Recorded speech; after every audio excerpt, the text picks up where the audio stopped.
Hey everyone, and welcome back to the channel, or if it's your first time, welcome especially. I'm Sally, and I am seriously so glad you're here. Today, as you can tell by the title of this video, we're going to be talking about supplements that are supportive for the pro-metabolic lifestyle. Now, before I hop into it, I do need to make just a couple of disclaimers. Number one is that the pro-metabolic lifestyle is actually largely based around this idea that we should be getting just about all, or at least as many of the nutrients that we need from our food. So as much as is possible, we should be getting our nutrients from the food that we are eating, and then structuring our diet in such a way that includes those nutrients not only as a whole, I suppose, but in a way that is bioavailable. Second of all, I really need to say that I am not a doctor, I'm not a dietitian, I have no medical expertise to be saying you should be taking any supplement. My hope with this video is just that I can share some of the research that I myself have found that can assist in your own research and essentially share what has worked for me or what is working for me. Disclaimers aside, we'll go ahead and get into this video. I am in ultimate cozy form, wet hair, bare face, sweatpants, the whole 9 yards. It's just been kind of a long day with work, a good day, but a long one, and wanted to get this video filmed. So we're just gonna sit down, we're gonna have a chat, and we're gonna hop into the first supplement. The first supplement I want to talk about today is magnesium. Now, anytime I'm thinking about supplementation, I'm always asking, why would I supplement this as opposed to getting it from my food? In the case of magnesium, there are certain foods that are rich in it. For instance, avocado and cacao. Other foods as well, but those are the two that most frequently come to my mind. However, even if we were to eat an abundance of cacao and avocado every day, it can be difficult to get enough magnesium in our bodies as would be optimal, simply because the soil is at this day and age depleted enough that it is not getting into the food that we are consuming. If you guys know other reasons for why it's difficult for us to get enough magnesium through food, I would love to know. I'm always looking to learn more, so don't hesitate to leave a comment. But again, that's really the big reason that you might look to supplementation. Magnesium is actually one of our 4 macro minerals, so those are going to be magnesium and calcium, which work very much in conjunction, and one should bear that in mind when thinking about magnesium supplementation, because it's not going to do its job if you're not also getting enough calcium. Second of all, or third of all rather, the third macro mineral is going to be sodium, and then you have potassium, and those two, similar to the relationship between magnesium and calcium, are working very closely together.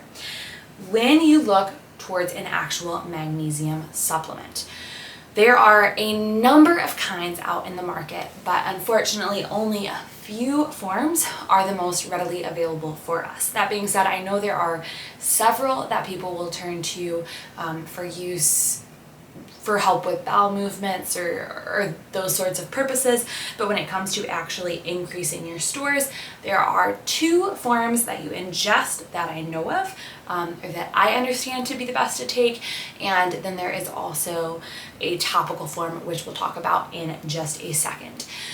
So magnesium is integral to so many of our bodily functions. One huge function is our stress management. Anytime we are particularly stressed, whether it is a physical stressor or a mental stressor, especially for a prolonged period of time, we are burning through our magnesium stores pretty extensively.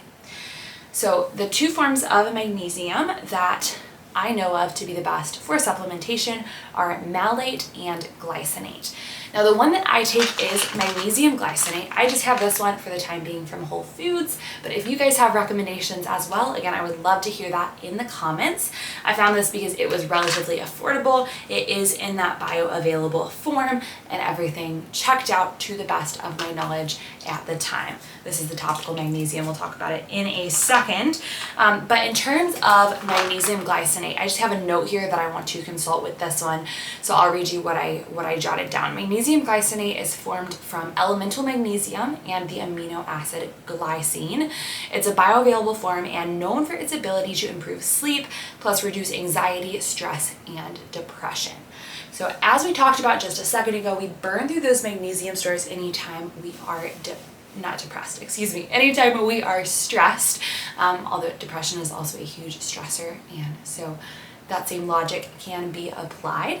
But it has been shown to be very closely linked to these things. If people are low in magnesium, often they might also be seeing issues such as anxiety, stress, and depression, and kind of vice versa. If we're seeing those as symptoms, it's a relatively safe bet, I would say, that they at least are using up a lot of their magnesium. So glycinate is an awesome form, particularly when it comes to stress and when it comes to sleep, because it tends to have a rather calming effect. I personally do not find that it makes me sleepy after I take it. I can't really tell you if I feel more relaxed necessarily. I think I do, but I couldn't put my finger on it. I have noticed as a whole, since I have started applying the pro-metabolic principles to my life, I have felt so much less stressed and been so much better equipped to deal with stressors when they do come up. So enough of that. Just want to talk about magnesium malate real quick. It includes malic acid, which occurs naturally in things like fruit and wine. It has kind of an acidic or a sour flavor to it.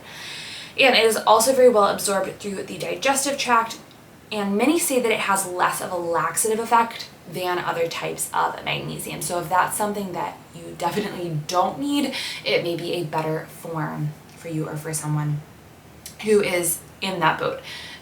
Again, I just want to emphasize that do not take this, please, as medical advice. Just use it as assistance, essentially, in your own research, hopefully pointing you in some directions that you can pursue. Some even say that magnesium malate has an energizing effect, so I have heard of people who take both glycinate and malate. They take malate in the morning, glycinate in the evening. Third form of magnesium is some sort of topical spray. This one, I believe, is just magnesium chloride. I did write it down. Yes, this is magnesium chloride. I'm not going to buy this exact spray again, probably, because I realized literally I can take Epsom salts and dissolve them in some water and turn that into a spray. So I think that's what I'm going to try next time. Epsom salts or magnesium flakes are another great example. You can soak in, you can do a foot bath. It is still getting absorbed into your body, and more immediately it has a big impact on muscle recovery, especially after exercise. When I use this, I'll show you, you literally spray it. Hopefully I don't spray myself in the face. You spray it on your muscles or on your skin after you have completed a workout, or whenever. Some people do it before bed, some people do it before a workout. You rub it in, let it absorb, and that is it. It definitely helps with soreness. I can say that without a doubt for myself. Real quick, one thing that I forgot to mention is I am linking all of the specific brands that I use in the description box. So if I didn't mention the specific brand and you're curious, go give that a look. Please, if you like this video, give it a thumbs up, and don't forget to hit subscribe. That really helps me out. Let's get back to it. The next supplement I want to talk about today is raw liver. Now you might be saying to yourself, how is that a supplement? It is a whole food. Also, who on earth, why on earth would you eat raw liver? Well, liver is actually considered to be nature's multivitamin, and that it is incredibly rich in vitamins and minerals that are difficult to find in bioavailable forms elsewhere. Particularly, we have vitamin A and we have copper. Vitamin A and copper are necessary cofactors to iron, so oftentimes when people are dealing with a quote-unquote iron deficiency, what can actually be going on is that their iron levels are just fine. It's not being utilized or absorbed though, because they don't have enough vitamin A or copper. Another note on that is when it comes to vitamin A, you have two forms. You have retinol and you have beta carotene.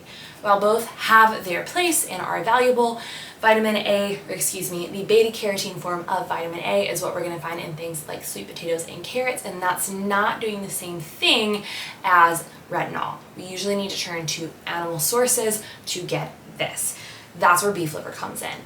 It creates this beautiful little package. Yes, there's iron, but you got that vitamin A, you got that copper, you got tons of other incredible vitamins and minerals in it, and don't worry, you don't have to literally just bite a chunk out of it. I did make a video where I went through the entire process of how I make my raw liver supplements, and I've got those right here. You can choose to take a capsule form. I chose to make my own raw liver shots or raw liver pills because it is a lot cheaper, and I figured it would just be more sustainable over the long run. We'll see, I might get the capsules at some point though. The one thing I did is I cut them up way too big. I was really ambitious about what I would actually be able to swallow. So when I go to take it, I cut it into smaller pieces than this. Next time I will have learned my lesson. Usually I will honestly take it with a little bit of orange juice or something. Because it's frozen, you don't taste it, but also that just helps kind of mentally with the fact of like, I am putting raw liver in my mouth. If I have the taste of orange juice, it's no problem at all. But again, if you feel squeamish about that, or if it's too much of a hassle, you can look into raw liver capsules. You just want to make sure that whatever form you take it in, it is pasture raised and grass fed. The last thing I want to say about liver is that there's definitely still value in eating it cooked. Actually, before I made these, I attempted to make a raw liver pate. Not a raw liver pate, excuse me, a cooked liver pate. I did use beef liver, which I think was a little bit ambitious. If you want to see the whole saga, you can go to my Instagram. It's s.r.hand. But it's just, the flavor is too intense. It's easier for me to pop a few of these than to actually eat the pate. Our next supplement is one you likely haven't heard of before, and it is called Astaxanthin. I was turned onto this by two cousins who spend a ton of time in the sun. They're actually a bit older, they're in their 70s, and they have this beautiful, deeply tanned skin, but they look phenomenal in the sense that their skin doesn't look damaged. It looks incredibly healthy while they still have this very, deep tan. It just looks like they handled the sun very well. Now, I do want to say when it comes to sun exposure, what we eat does have a big impact on our skin's ability to handle the sun. And you can get into the whole discussion of PUFAs, polyunsaturated fats, and how they relate to that. I do not feel that I have enough knowledge at this point to do a good job on that topic, so we'll leave that for another day. But here's where the supplement comes in. I am a pretty fair-skinned person. I do have a little bit of a base tan right now, but I have always, until recently, until the last few years, been the type of person who gets this one huge sunburn, regardless of what I do, how much sunscreen I'm putting on, how careful I'm trying to be. It's like the first time of the season that I'm actually out for a prolonged period of time, and my skin blisters and peels, and I don't even have to tell you how bad that is for you. It's awful. My skin just has not done a great job of handling the sun. Now, I'll be curious to see if I notice any differences since I have adopted the pro-metabolic tenets of eating, I will say, but this has been a lifesaver. I want to note that I do not go without sunscreen if I'm going to be on the beach, if I'm going to be out for a super long time. I just take this in addition, and whenever I do use sunscreen, I make sure that it is mineral based, not a chemical blocker. Again, that's another topic for another day. Maybe we can talk about it then. But what this is it is an extremely strong antioxidant. It is derived from algae, and it's good for a number of things. What it lists on the back is, it says studies have demonstrated astaxanthin support for immune health, eye health, skin health during UV/sun exposure, joint health, cardiovascular health, and recovery from exercise. All I can really say about this is it is a miracle. Since I have taken it, my skin has handled sun so much better. My husband has noticed a difference as well. A great example is that I was taking this, yes, we were using sunscreen, but in circumstances where I would have been totally just burnt to a crisp when we were on our honeymoon, was taking this, I did not get sunburned once, and we were out in the sun all day long. So I realized that's just anecdotal evidence, but it's been really, really helpful for me, and I highly recommend this to anyone, even if you're not someone who gets sunburnt really easily, but when it comes to your skin's ability to recover from sun exposure and to handle it as a whole, supporting your health in different ways, highly recommend it. It is the type of thing they recommend taking it 12 weeks on and then a certain amount of time off. So usually what I do is just start taking it kind of in late springtime, take it through the summer, and then don't take it for the rest of the year. The last supplement that I want to talk about today is actually a mushroom, another whole food for us, and it is called Reishi. This is the only package I have left because I used up what I otherwise had left, but what I've always used is the 4-Sigmatic. My preference is the 4-Sigmatic mushroom elixir, the Reishi elixir. I'll make my own cacao with it, so I'll do some cacao, milk of some kind. These days cow's milk, I didn't always do that, but the Reishi powder, some maple syrup, a little bit of salt, sometimes I'll add some cinnamon. It's absolutely delicious, has kind of an umami flavor, but it doesn't taste like mushrooms. The reason I'll take this, not on a regular basis, although it can be very supportive on a regular basis, is to help in periods of time when I am having trouble sleeping, particularly due to anxiety. I was a few years ago having this time where I just could not sleep, and it wasn't that I wasn't tired, it was that every single time I laid down there was just this monologue going on of just like crazy thoughts in my head.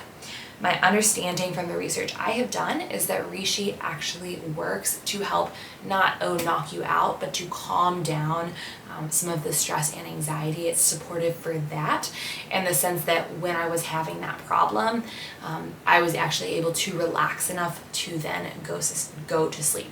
Other studies have shown that when taken consistently, Reishi can be supportive of sleep more pointedly, but that's the context in which I've used it. Again, it's not something I take on a regular basis, but I find it an incredible tool to have on hand. Like I said as well, I've always used 4-Sigmatic. I have heard of Ohm, I think that's a brand that's more recent, and I know you can get powders from a lot of different places. So if you've used Reishi or some other sort of cordyceps, I would love to know which brand you use and why, so I can check that out as well.